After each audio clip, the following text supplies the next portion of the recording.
से एक बार फिर से आप सभी का हार्दिक स्वागत है, हार्दिक अभिनंदन है हम आपके अपने YouTube channel Target with Balram Swami में। दोस्तों, हमने मनोविज्ञान की टेस्ट सीरीज़ को शुरू कर रखा है, जिसके अंतर्गत हमने 2 क्लास आपके लिए पहले अवेलेबल करवा दी है, जिसके अंदर आप सभी का रिस्पांस बहुत अच्छा रहा, इसके लिए आपको बहुत बहुत धन्यवाद। दोस्तों, आज की जो टेस्ट सीरीज़ है वो हम शुरू करने जा रहे हैं। आज भी हमारा टॉपिक जो है वो अधिगम टॉपिक ही रहेगा। तो ज़्यादा देर ना करते हुए हम आज के टॉपिक को, आज की जो टेस्ट सीरीज़ है उसको हम शुरू करने जा रहे हैं। अब ज़्यादा से ज़्यादा संख्या में अपने मित्रों को, अपने साथियों को इस ऑनलाइन क्लासेज के अंदर जोड़िए, जिससे कि सभी बच्चों को फ़ायदा हो सके। आने वाली जब रीट को मंजूरी मिल चुकी है, तो कभी भी हमारी विज्ञप्ति जारी हो सकती है रीट की। और रीट के पेपर के अंदर अधिगम टॉपिक जो है वो बहुत ही महत्वपूर्ण साबित होता है हमारे लिए, क्योंकि सबसे ज़्यादा जो बड़ा टॉपिक है हमारा अधिगम, जिससे बहुत से अच्छे प्रश्न पूछे जाते हैं। और हमारी ये कोशिश रहेगी कि हम आपको उन प्रश्नों से अवगत कराएं जो आपकी परीक्षा की दृष्टि से बहुत ही महत्वपूर्ण है आप सभी के लिए। तो दोस्तों, आज का जो हमारा पहला प्रश्न रहेगा वो है, पहला प्रश्न है हमारा, पावलोव के अनुबंधन प्रयोग में भोजन के पूर्व उपस्थित ध्वनि को क्या कहा जाता है। देखिए, पावलोव ने बॉन्डिंग थ्योरी दी थी अपनी, अनुबंधन प्रयोग जिसे कहा जाता है, इंग्लिश के अंदर हम बात करें तो उसे बॉन्डिंग थ्योरी कहा जाता है।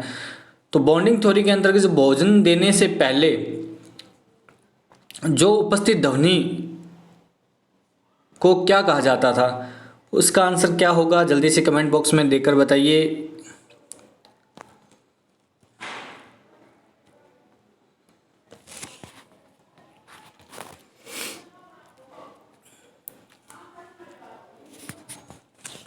देखिए, इसका आंसर क्या होगा, पावलोव के अनुबंधन प्रयोग में भोजन से पूर्व उपस्थित ध्वनि को क्या कहा जाता है, अनुबंधित उद्दीपक कहा जाता है, अनबॉन्डिंग स्टिमुलस कहा जाता है।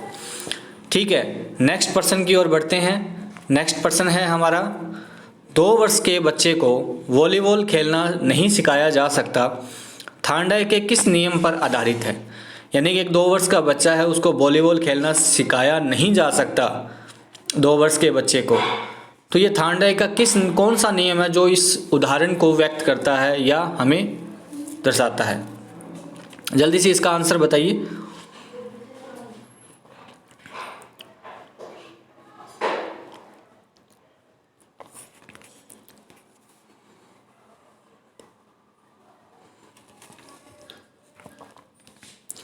देखिए, इसका आंसर क्या होगा कि एक बच्चा है, उसको वॉलीबॉल खेलना नहीं सिखाया जा सकता, परंतु वो बच्चा कितने साल का है, 2 वर्ष का। अब देखिए, 2 वर्ष के बच्चे में क्या होती है कि उसमें तत्परता नहीं होती है किसी भी काम को करने के लिए। तो क्या होगा इसका आंसर, तत्परता का नियम। जब तक तत्परता नहीं होगी किसी काम को, अग्रेसिव नहीं होगे आप किसी काम को करने के लिए, तत्पर नहीं होगे, तब तक आप उस काम को नहीं सीख सकते। तो 2 वर्ष के बच्चे को आप नहीं सिखा सकते वॉलीबॉल, क्योंकि उसमें तत्परता नहीं है। ठीक है, नेक्स्ट क्वेश्चन है हमारा, मैकडूगल ने सफ़ेद चूहों पर परीक्षण किया। जिस रास्ते में चूहों को बिजली का धक्का लगा, उस रास्ते में चूहों ने जाना छोड़ दिया, थार्नडाइक के किस नियम पर आधारित है।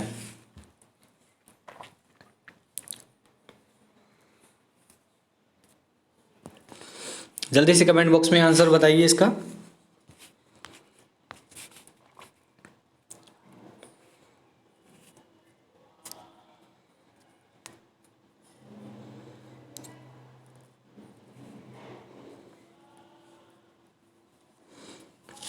देखिए, इसका आंसर क्या होगा, इसका आंसर होगा प्रभाव का नियम।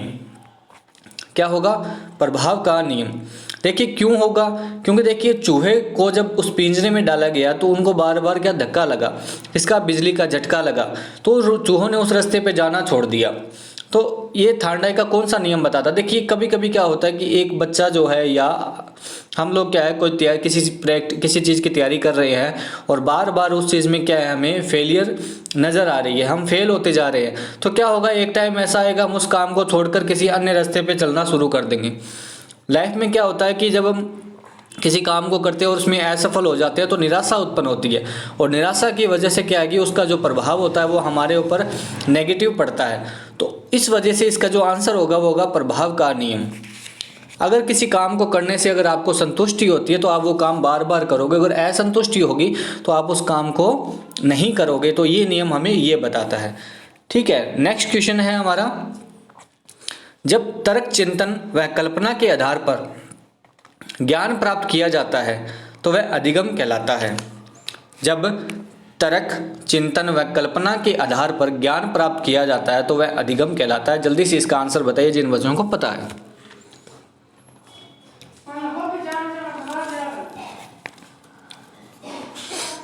देखिए इसका आंसर क्या होगा।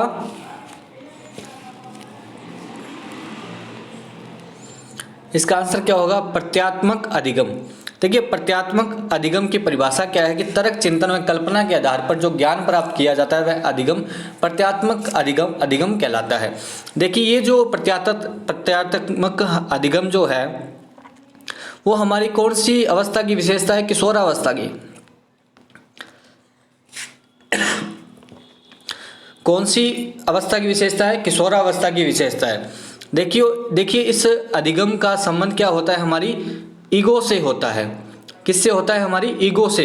यानी कि किशोरावस्था में बच्चा जो है वो चिंतन कल्पना के आधार पर क्या है, ज्ञान प्राप्त करता है, तर्क देता है, बात बात पर कल्पना करेगा नई नई चीज़ों की कि मैं ये भी बन जाऊं, मैं वो भी बन जाऊं। इस प्रकार की कल्पना उसके मन में एनी टाइम होती रहती है किशोरावस्था के अंदर।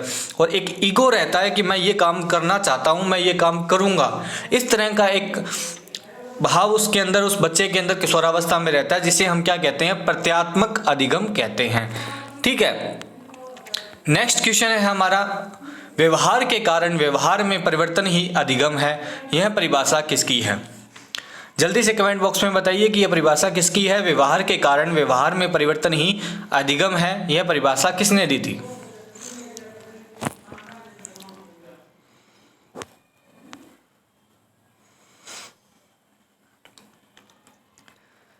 देखिए व्यवहार के कारण व्यवहार में परिवर्तन ही अधिगम है, यह परिभाषा किसने दी थी।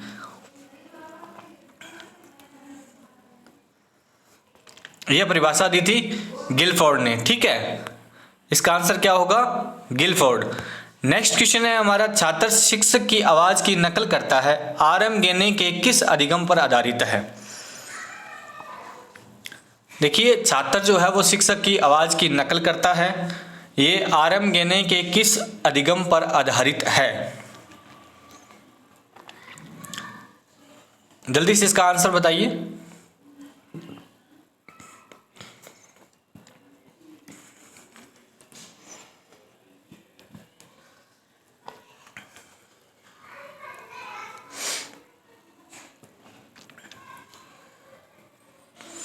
देखिए इसका आंसर क्या होगा, संकेत अधिगम। क्या आंसर होगा इसका, संकेत अधिगम। देखिए आरएम गेने ने अपने सिद्धांत अष्टपदीय सोपानिकी का सिद्धांत दिया था उसने, आरएम गेने ने, जिसके अंदर उसने 8 पद बताए थे एक व्यक्ति के। ठीक है, उसके अंदर जो सबसे निम्नतम स्तर जो उसने बताया था वो संकेत अधिगम था। संकेत अधिगम के अंदर क्या होता है, ये अधिगम का, इसमें अधिगम का जो आधार रहता है वो संकेत रहता है। परंपरागत अनुबंधन सिद्धांत है जो पावलोव का, उसके ऊपर ये आधारित है। और यांत्रिक आदतों का क्या होता है, इसके अंदर निर्माण होता है। ठीक है, तो अधिगम का ये सबसे निम्नतम स्तर है। और उच्चतम स्तर क्या होता है, समस्या समाधान अधिगम स्तर, आरएम गेने के अनुसार। ठीक है, नेक्स्ट क्वेश्चन है हमारा, डिसेल के अनुसार अधिगम प्रक्रिया के कितने सोपान हैं। अधिगम प्रक्रिया को पूरा करने के लिए कितने, लर्निंग प्रोसेस को पूरा करने के लिए कितने सोपान डिसेल के अनुसार बताए गए हैं। आप जल्दी से इसका आंसर कमेंट बॉक्स में दीजिए।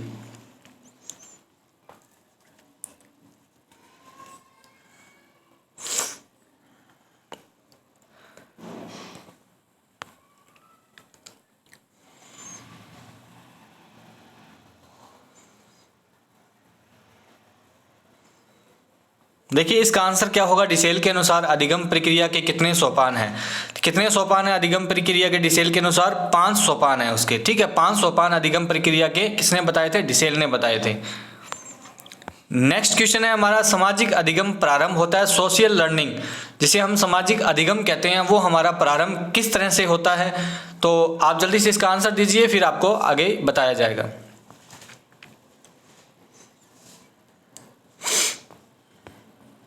देखिए, सामाजिक अधिगम प्रारंभ किससे होता है? सामाजिक अधिगम, सोशल लर्निंग जिसे हम कहते हैं, अलगाव से, भीड़ से, संपर्क से, स्वरदर्शी सामग्री से।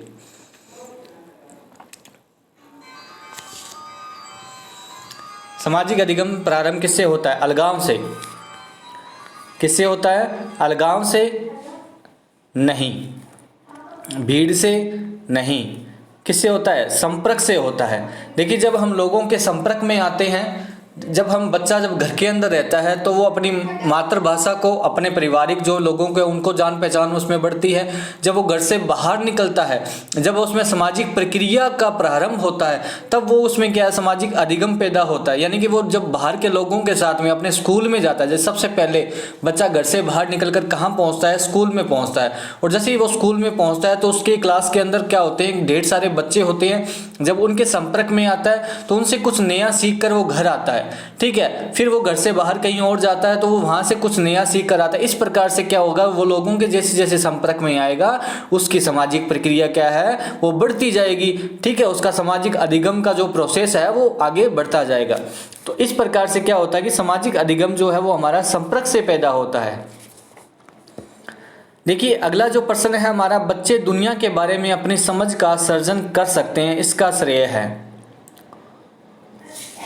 बच्चे जो हैं वो अपनी दुनिया के बारे में अपनी समझ का सर्जन कर सकते हैं, इसका श्रेय किसको जाता है?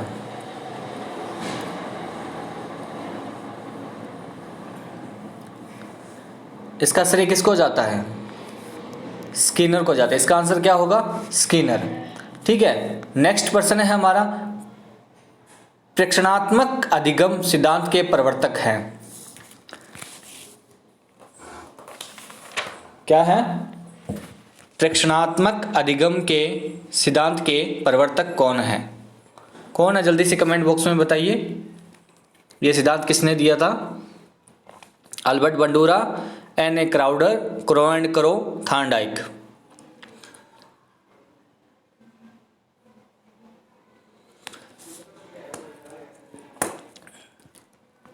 प्रेक्षणात्मक अधिगम सिद्धांत के प्रवर्तक हैं ऑब्जर्वेशनल लर्निंग जिसे हम कहते हैं, उस सिद्धांत के प्रवर्तक कौन हैं? Albert Bandura, N A. Crowder, Crow and Crow या थॉर्नडाइक। इस सिद्धांत के प्रवर्तक, देखिए इसका आंसर क्या होगा? Albert Bandura. देखिए, अल्बर्ट बंडूरा ने अपना सामाजिक अधिगम सिद्धांत दिया था। उसी सिद्धांत को क्या कहा जाता है? प्रेक्षणात्मक अधिगम सिद्धांत कहा जाता है, ठीक है। ये अल्बर्ट बंडूरा थे, ये कहाँ के थे? कनाडा के थे, ठीक है। कहाँ के थे? कनाडा के थे। इस सिद्धांत को अवलोकन द्वारा सीखना सिद्धांत भी कहा जाता है, सुपरविजन के द्वारा सीखना भी कहा जा सकता है। और इस सिद्धांत के अंदर क्या होता है कि बच्चा जो है वो समाज का क्या करता है? अनुकरण करता है। समाज का क्या करता है? अनुकरण करता है। इस सिद्धांत को एक और अन्य नाम दिया जाता है जिसे हम कहते हैं मॉडलिंग थ्योरी। क्या कहा जाता है? मॉडलिंग थ्योरी कहा जाता है। इस सिद्धांत को क्या कहा जाता है? मॉडलिंग थ्योरी कहा जाता है, ठीक है। और अल्बर्ट बंडूरा ने अपने इस प्रेक्षणात्मक अधिगम सिद्धांत के अंदर 4 सोपान दिए थे। कितने सोपान दिए थे? 4 सोपान दिए थे, ठीक है। और इसकी एक पुस्तक भी है अल्बर्ट बंडूरा की। उस पुस्तक का नाम क्या है? Social foundation thoughts and action. क्या नाम है? Social foundation thoughts and action. इस पुस्तक के अंदर इस अपने सिद्धांत के बारे में इसने वर्णन किया था और 4 सोपान इसके अंदर दिए थे, जिसके अंदर क्या था? इस सिद्धांत को मॉडलिंग थ्योरी भी कहा जाता है, इसे समाज अनुकरण का सिद्धांत भी कहा जाता है, ठीक है। नेक्स्ट क्वेश्चन है हमारा, असंगत चुनिए। यानी कि इन सभी ऑप्शन में से वो कौन सा ऑप्शन है जो क्या है? इन सभी से क्या है? अलग है या भिन्न है, ये कह सकते हैं हम, या गलत कहा जा सकता है। जल्दी से इसका आंसर दीजिए। इसके अंदर पहला ऑप्शन क्या है? मनोसामाजिक सिद्धांत के प्रवर्तक कौन है? इरिक्सन, ठीक है। मनोसामाजिक सिद्धांत के प्रवर्तक कौन है? इरिक्सन। मनोलैंगिक सिद्धांत के प्रवर्तक कौन है? फ्राइड, सिगमंड फ्राइड जिसे हम कहते हैं मनोलैंगिक सिद्धांत के प्रवर्तक है, नैतिक विकास सिद्धांत के प्रवर्तक कौन है? जीन पियाजे। क्षेत्रीय सिद्धांत के प्रवर्तक कौन है? Kurt Lewin. आंसर दीजिए कौन सा असंगत है, इसके अंदर कौन सा गलत है?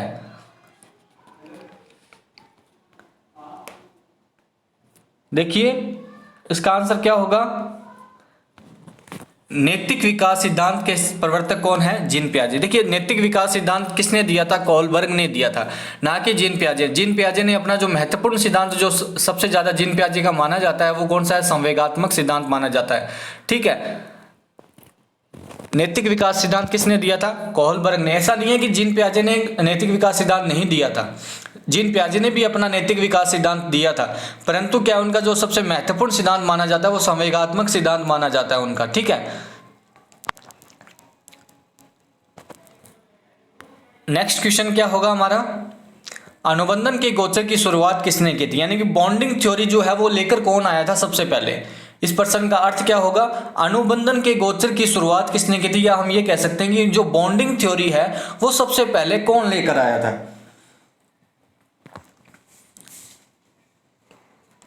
सबसे पहले अपने सिद्धांत के अंदर बॉन्डिंग थ्योरी का अर्थ किसने समझाया और किसने इस बॉन्डिंग का प्रयोग किया था सबसे पहले? इसका आंसर दीजिए जल्दी से कमेंट बॉक्स में।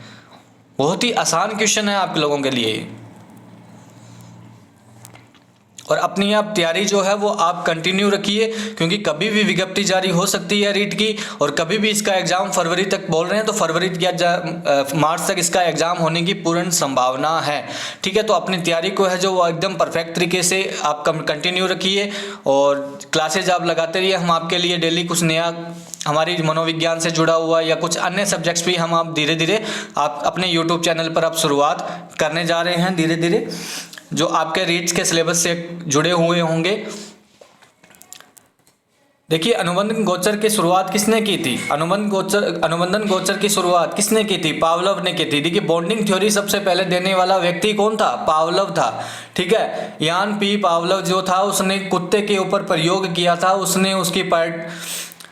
उसने उसकी एक ग्रंथि के ऊपर प्रयोग किया था। उसने उसकी लार को एकत्रित करके ये बताया कि भोजन देने के टाइम भूख लगने पर उसकी लार कितनी एकत्रित होती है, और एक घंटी का प्रयोग करके उसके सारे घंटी के साथ उसने क्या बनाई थी? बॉन्डिंग बनाई थी। यानी कि बॉन्डिंग थ्योरी लेकर आने वाला व्यक्ति कौन था? पावलोव था सबसे पहले। ठीक है, तो याद रखिए ना एक प्रश्न। अगला प्रश्न क्या है? आदर्श एवं मूल्यों के सिद्धांत के प्रवर्तक कौन है? आदर्श एवं मूल्यों के सिद्धांत के प्रवर्तक कौन है?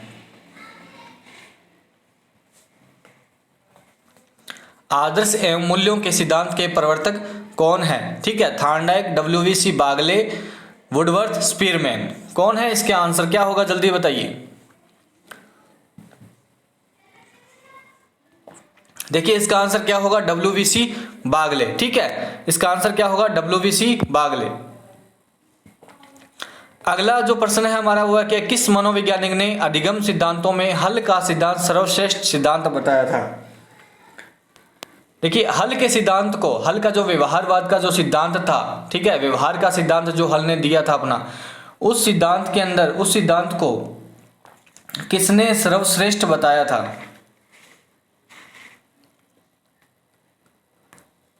क्लार्क हेल ने कौन सा सिद्धांत दिया था? पुनर्बलन का सिद्धांत दिया था। ठीक है, जिसके अंदर क्लार्क हेल ने रीफोर्समेंट यानी कि पुनर्बलन का सिद्धांत दिया था।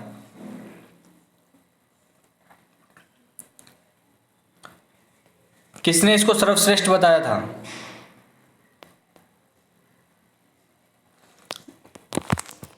इस सिद्धांत में क्या था कि हल ने जो है वो उसमें क्या कहा था कि हल के अनुसार सीखने का आधार क्या हो सकती है? उसकी आवश्यकता की पूर्ति की एक प्रक्रिया होती है। आप बच्चे की या किसी भी व्यक्ति की आवश्यकता की पूर्ति करते जाइए, उसको रिफोर्समेंट मिलता जाएगा, वो आगे बढ़ता जाएगा। जहां उसकी आवश्यकता में कमी आती है वो वहां रुक जाएगा। ठीक है, उसका अधिगम का जो स्तर है वो निम्न हो जाएगा। अगर आवश्यकता पूर्ण होती है तो उसका अधिगम का जो स्तर है वो क्या होगा? उच्चतम होगा। तो इसको जो सर्वश्रेष्ठ बताने वाले व्यक्ति कौन थे? स्किनर। ठीक है, स्किनर ने सिद्धांत को सर्वश्रेष्ठ सिद्धांत बताया था। अगला जो प्रश्न है हमारा, आरएम गेने के अनुसार अधिगम का कौन सा उच्चतम स्तर माना गया है? आरएम गेने के अनुसार अधिगम का कौन सा उच्चतम स्तर माना गया? देखिए मैंने अभी आपको थोड़ी देर पहले ही बताया था इसका आंसर। आप जल्दी से इसका कमेंट बॉक्स में इसका आंसर तो आपको जरूर आना चाहिए, क्योंकि मैं अभी इसका आंसर बता चुका हूं।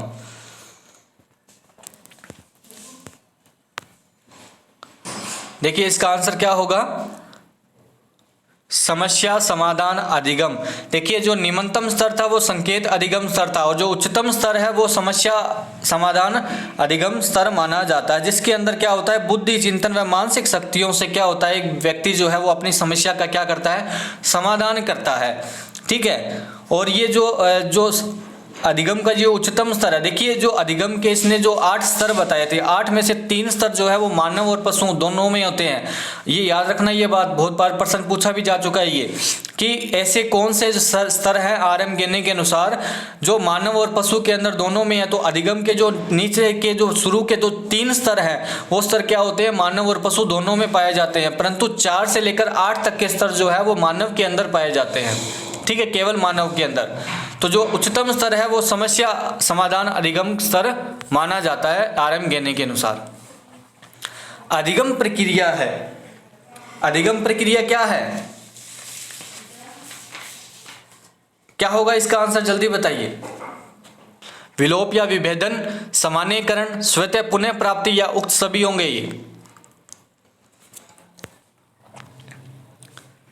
क्या होगा इसका आंसर, विलोप विभेदन सामान्यीकरण स्वतः पुनः प्राप्ति। देखिए इसका आंसर क्या होगा, उक्त सभी। ठीक है, अधिगम प्रक्रिया क्या है, विलोप भी है, विभेदन भी है, सामान्यीकरण भी है और स्वतः पुनः प्राप्ति भी है। ठीक है,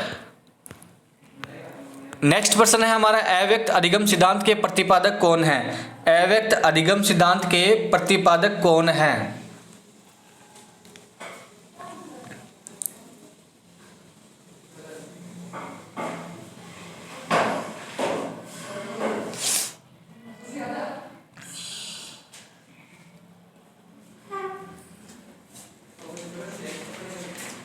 क्या होगा, जल्दी से इसका आंसर दीजिए।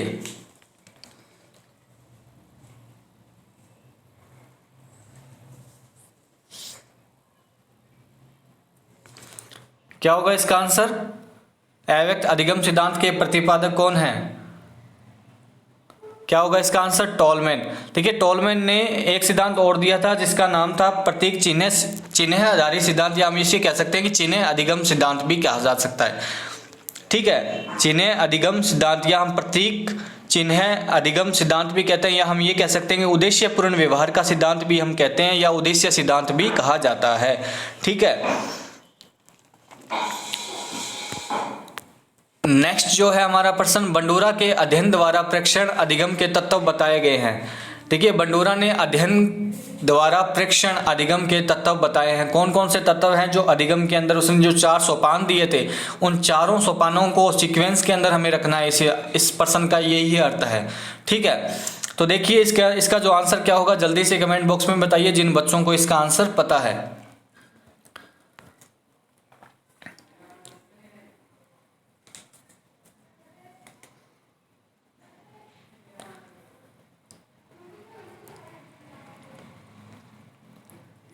देखिए इसका आंसर क्या होगा, अवधान समर्थी अनुकरण अभिप्रिय, ये 4 सोपान थे।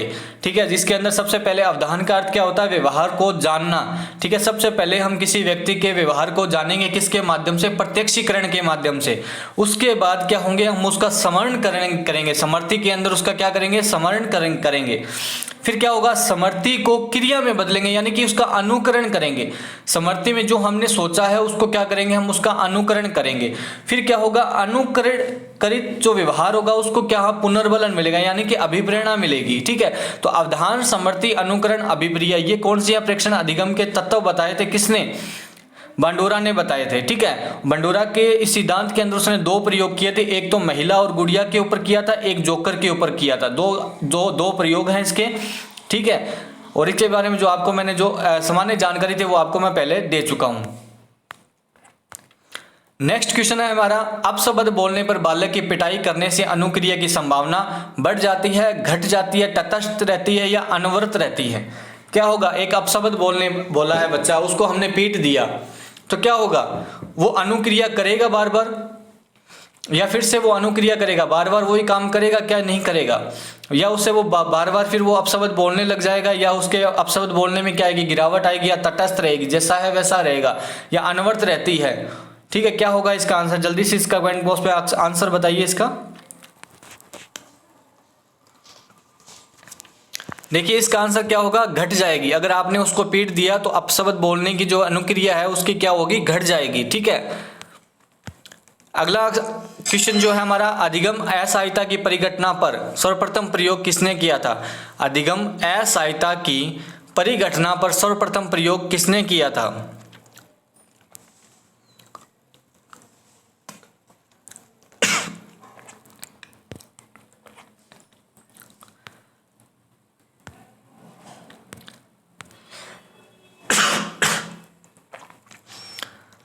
अधिगम असहायता की परिघटना पर सर्वप्रथम प्रयोग किसने किया था। देखिए इसका आंसर क्या होगा, हमारा आज का अंतिम प्रश्न है ये। अधिगम असहायता की परिघटना पर सर्वप्रथम प्रयोग किसने किया था, सेलिंगमैन तथा मायर ने किया था। ठीक है, आज के लिए आज के टेस्ट सीरीज में हमारे इतने ही प्रश्न रहेंगे। फिर हम एक बार फिर से आप सभी के अगली क्लास के अंदर फिर मिलेंगे कुछ नए प्रश्नों को लेकर आपके सामने। तब तक के लिए आप सभी का बहुत बहुत धन्यवाद। अगर आपको हमारे इस टेस्ट की अगर PDF चाहिए तो आप हमारे Telegram channel Target with Balram Swami में को ज्वाइन कर सकते हैं, जिसके अंदर जो भी टेस्ट की वीडियो जो आपको मिल रही है, क्लासेस हो रही है, उनकी जो टेस्ट की जो PDF है वो आपको उस टेलीग्राम चैनल पर मिल जाया करेगी। ठीक है, तब तक के लिए आप सभी का बहुत बहुत धन्यवाद।